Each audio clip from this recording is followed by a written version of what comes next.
All right, get another look at the Zags coming up on Saturday. We, of course, get craziness in the kennel, but full squad scrimmage doesn't quite tell you as much about the team as when you see them taking on somebody else, and we get our first opportunity to do that Saturday against College of Idaho. We'll have plenty of time to talk about the schedule, plenty of time to talk about the WCC, about St. Mary's getting picked ahead of them. Right now, let's just preview Saturday's game and what we hope to see and hope to learn about the Zags on Saturday. What are you going to be looking out for? Yeah, I mean, there are a lot of new faces. And I think we were talking about a little bit before we even did this, what rotations are going to be used, how do these new faces look within a lineup. The Zags lost a lot of talent. Yeah, sure did. And we believe that they have a lot of talent coming in, but we just don't know what we're going to see. So we want to know what Rui's going to look like with big minutes. Zach Norville is a guy who we saw in last year's exhibition. He did great. I think he dropped double-digit points, 19 points, yeah. Yeah, so, I mean, he did great, and then we didn't see him the whole year. Now we get to see him. I know he's a Cinderella pick for a lot of national writers, talking about a guy who might break out into the scene as a freshman. But then we also have some other freshmen to talk about. Jesse Wade, Kispert, who looks huge, by the way. He does not look like a kid that came out of high school last year.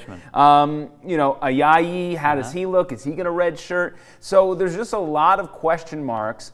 And I'm optimistic about all the new faces that are coming in because they're great talents, but I want to see them play. Yeah, no question about it. It was interesting talking to Mark Few after Craziness in the Kennel. He was quick to point out, look, we don't have depth like we did last year. On one hand, they certainly don't have the quality of depth. They don't have an All-American coming off the bench like they did last year in Zach Collins. Not many do. But they do have bodies. So it's not like the cupboard's bare from that standpoint. They've got people they can plug in. I'm sure they're not hurting for people in practice like they were maybe a couple years ago. So there's guys there. We just don't know a whole lot about them. One note, Jim Meehan of the Spokesman Review tweeted out today, or had a story today, Jesse Wade won't play. We knew about the shoulder issue that he's had, so we won't get a chance to see him on Saturday, which is unfortunate because that's one of those guys you do want to get a look at because that backup point guard role is one of the ones that we'll have to figure out because last year they basically went with dual starting point guards with Nigel Williams-Goss and with Josh Perkins. Now Josh Perkins is clearly the guy, so it's who's backing him up, and the obvious answer would be Jesse Wade, just because we've known about him for a while. He's been graduated for a couple years now. He's not your typical freshman from that standpoint. Looked pretty good in Craziness in the Kennel. So how does that position shake out, especially in the scrimmage when Wade's not around? Get more of Joel Ayayi. What is he capable of? I mean, the thing with these international guys, we just don't know a whole lot about them. The YouTube videos we can look at good. YouTube clips. That's always fun. He was impressive on YouTube, did some things, but fairly quiet at Craziness in the Kennel. He, unlike Kispert, is a guy that, put him on the meal plan, get him in the weight room a little bit because he's got to grow into the college body. We always try and project who will redshirt, who will not. Ayayi seems like the type of guy that maybe could, just from that standpoint as he makes the transition from the international game to college, and especially with a guy like Wade. But again, you don't have Wade tomorrow, so how does that shake out? So starting with the backcourt, that's one area where you hope to learn something Saturday, but we won't be able to learn quite as much as we'd like if Wade's unable to play. And not to mention, we're talking about the new guys, and I know I brought that up first, but is Perkins or Melson going to take a leadership role as far as on the court and say, you know what, this year is our team. It's our time. We're going to make something happen.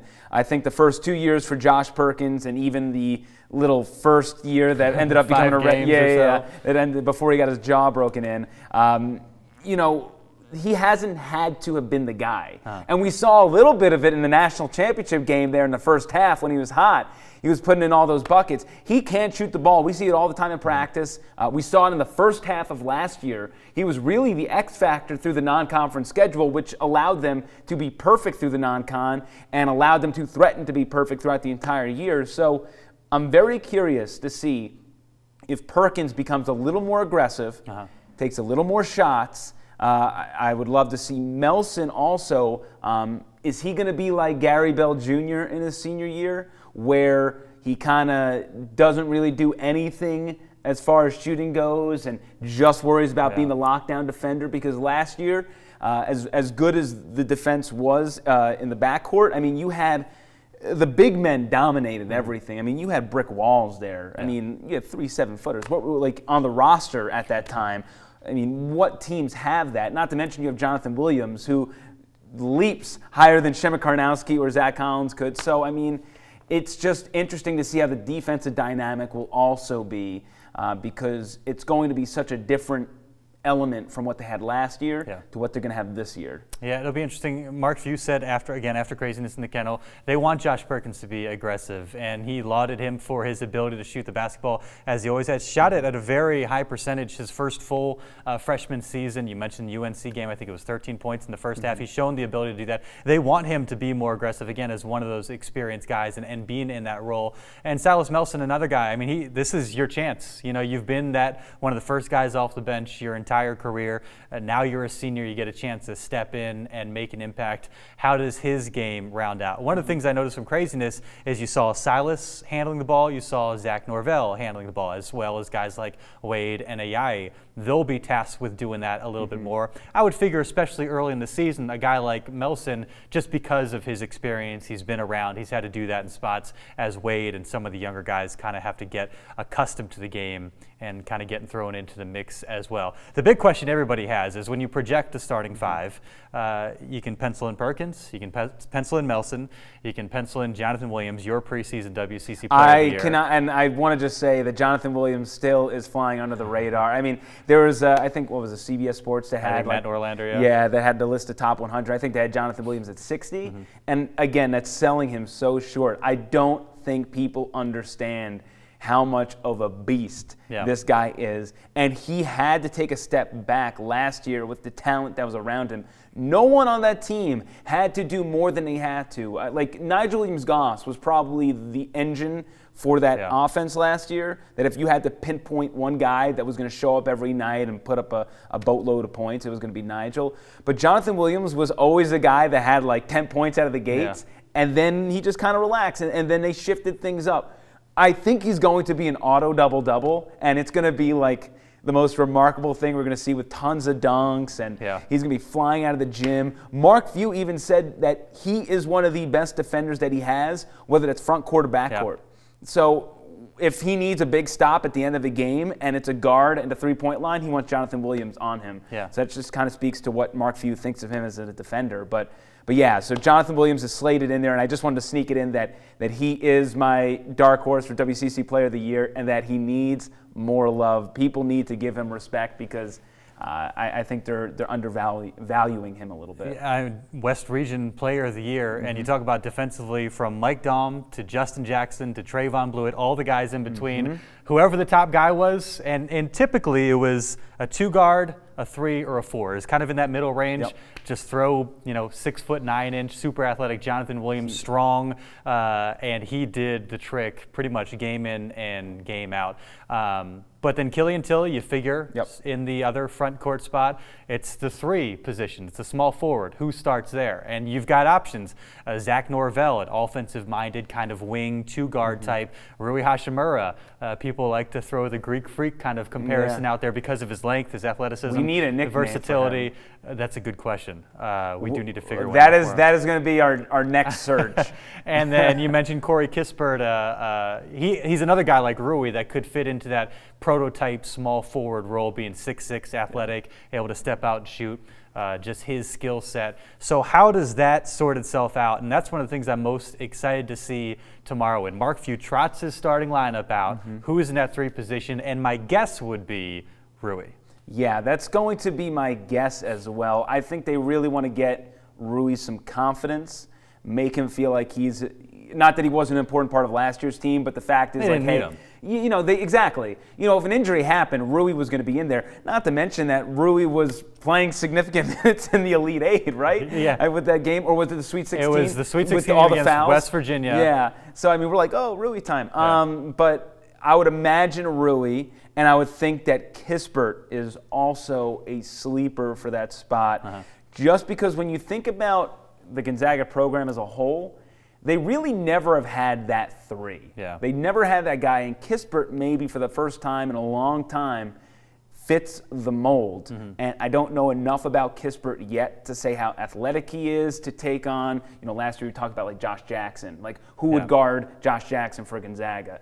These are the players, one of the best players that you have on a team nationally when you look at rosters are that 3 position. So is Kispert able to compete defensively and offensively with those guys, I don't know, but he's certainly built like a Mack truck, so I think he's up for the challenge. But Rui is certainly that guy. When you think about like a crazy athlete, NBA potential, what he can do, the sky is the limit that he could be one of the best players to come through the Gonzaga program. When you think about that small forward position and the prototype, between 6'6", 6'8", inside-out game, Micah Downs, Adam Morrison, those are the guys that off the top of your head that would fit kind of that sort of role. It's been a little while. It's been a little while since we've seen one of those guys. I mean, typically, Mike Hart had a little bit of that in him. He didn't have the offensive game, but he had that type of build. But the last few years, you see more of the kind of three-guard type lineups, especially last year. Jordan Matthews at 6'4" was his small forward. And it worked great for the roster they had, especially with the size that they had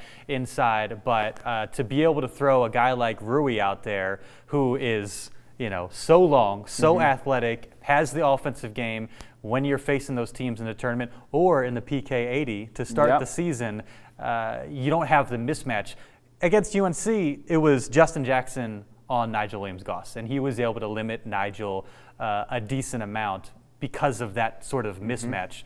So what do? I think everybody's just chomping at the bit to see what Rui can do. I mean, Tommy Lloyd, he spoke to Bud Withers before the season and said something to the effect of Rui having the potential to be one of the most special players they've seen come through the program. And so we got glimpses of it this summer with the international play.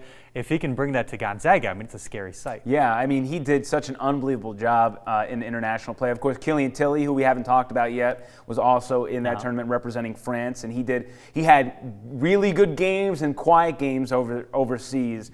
But, when you look back at that team for Rui, he was the center of attention. He was the guy that had to generate all the points and get the rebounds. So he was averaging the double-double with like 20-some-odd points a game. And I think going back to what Tommy Lloyd said in the offseason as well, and I think referring to the same article, was that this year, Rui's going to be part of the fold and learn everything and make his mistakes, and that next year is really the year they're grooming him to be the breakout all-star and possibly, be so good that he jumps to the NBA as a junior. But he's just so dang good, and you wonder if Mark Few is going to give him the keys to the car to allow him to sort of work outside the elements of a structured offense and just say, go get buckets. Yeah. Before we move on to the front court, one last thought on that position. Zach Norville at 6'4", maybe 6'5". It seems like every single time I see him, he looks a little bit taller. He has the ability to swing between those two positions, a bigger shooting guard, more of the typical Gonzaga 3 we've seen, where it's a little bit bigger of a shooting guard. I think he fits best in that role off the bench because you want that instant offense, that microwave guy that can heat up quickly, and he seems like that type. I'm sure it'd be great in the starting lineup, but to have that kind of offensive punch right out of the gates, if things are sputtering a little bit with the starting lineup, throw Norville in there, tell him to look for his shot, because every single person you talk to about Zach Norville from last season, Jordan Matthews, Nigel Williams-Goss, they just talk about, in terms of offensive game, he was about as good as they had last year, and that's saying something considering what they had last year. I was going to say, because after the year ended and we were all talking about, well, what's next? How's the team going to look like next year? And I remember you talking with Nigel and Jordan, I believe. Both of them said, like, Norvell's going to get buckets. Like, Norvell's a scorer. If you're looking for someone who might be the next Nigel in the sense of, hey, this is going to be the guy that we depend on for points each and every night, Norville might be that guy for you. That he is someone that can just create buckets on his own, which is very important, obviously. He's super athletic, obviously had a year under his belt to just sort of take it all in, which is a positive thing. And on the other end, you still have no experience, so he's going to have his lumps as well. But I certainly imagine him to be at least a 15, 20-minute guy this year, whether he starts or he doesn't. I don't think there's a wrong choice with him or Rui. I mean, those guys are going to get significant minutes, and it might just come down to who wins it that week, who's hot. If someone gets cold, putting someone else in. I just think that, last year there was pretty good depth. This year there's a lot of flexibility, and I think there's a lot of depth on this team. Maybe we go back 2 years to what we said, like there's a lot of depth, but are they ready yet? Or how good is that going to be when they come off the bench? But there's a lot of guys. I mean, even when we mentioned Ayayi, and I don't know much about him as well. I mean, like, if they brought in Ayayi, like, I'm feeling good. Yeah. Like, I'm not worried. I mean, he's got significant international minutes. He's polished. He just has to learn the game. Yeah, you talk about lineup possibilities, and I don't want to spend too much time going down that road because there's a lot of options. Yeah. But you can go small and have Jonathan Williams at your center, Corey Kispert as the 4, Norville as the 3, Wade and Perkins, or you can go Melson, Perkins, yeah. Norville 6'5", Rui 6'8", Williams 6'9", Larson 6'11". Yeah, we haven't mentioned Jakob too. Play big and play small. So that's going to be an area that's really interesting. Ryan Beckham had an interesting Zach Norville comparison just to finish up that kind of area. Kyle Wiltshire, in the sense that you look up and Wiltshire's got 15 points. It just scores with ease. So if he can do that, that'd be great. Talked about Jonathan Williams. We know what to expect from him. Yep. And then you figure Killian Tilly, with Jakob Larson being the guy that kind of step in. And Rui could swing into a power forward spot as well. But those two guys, Larson showed some good things in craziness in the kennel, had about 8 points, did some dirty work, had a nice block on Jonathan Williams. They were pretty, had good things to say about him and how he fits in. And then Killian Tilly, was phenomenal. Was one of those guys we didn't know what to expect in that position last year. Little injured last year. Points. And think about what he did in the Northwestern game. It was key in that one, and then the free throws against South Carolina. Said he'll forever go down in Gonzaga lore for hitting those free throws against South Carolina. Just, some guy that's coming off the bench has a big spot and drains them both. I'm really excited to see what Killian's going to bring to the table. I think he's a guy that might be like a 9-9 when we look at his averages at the end of the year. I think he'll have some big offensive days, some quieter offensive days, but his rebounding will travel. And he's very aggressive on the boards. He's got a high motor. As someone who you've seen play basketball, I like what I see from Killian Tilly because he's running all over the place, especially with his size. So I'm pretty confident in Killian's ability to get rebounds. I think him and Jonathan Williams will be 1 and 2 on this team in rebounds with Larson hanging around if he gets enough minutes. But Tilly is ready to go. Yeah. I think he's someone that kind of needs to step up this year. Yeah. If this team's going to make I want to say, like a Sweet 16 run, because to me, right now, my benchmark here is get into the Sweet 16, and if anything happens past that, I think with this squad, because they're so young, it would be great if they went to another Elite Eight. But Killian Tilly is sort of, to me, an early X factor. Sure. Like, I'm expecting Jonathan Williams to be a stud. Perkins and Melson will do their things, and we know what to expect.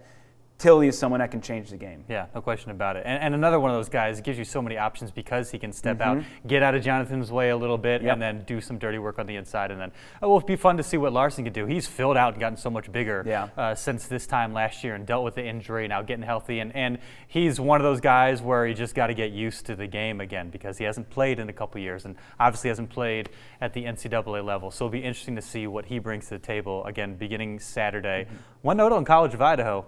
Not calling an upset here, but they pushed Boise State, and I know, talking Boise State and Gonzaga, but gave them, I think it was 74-69. They led for over 24 minutes of that game, so good for them. Hopefully they mix it up a little bit with Gonzaga, at least make it interesting a little while, compete. I'm sure Mark Few would like to see that rather than a game that totally gets out of the way from the jump against a team that is kind of totally overwhelmed. But going into the kennel, when they really get their first chance to see another team, it's going to be a tough environment for them.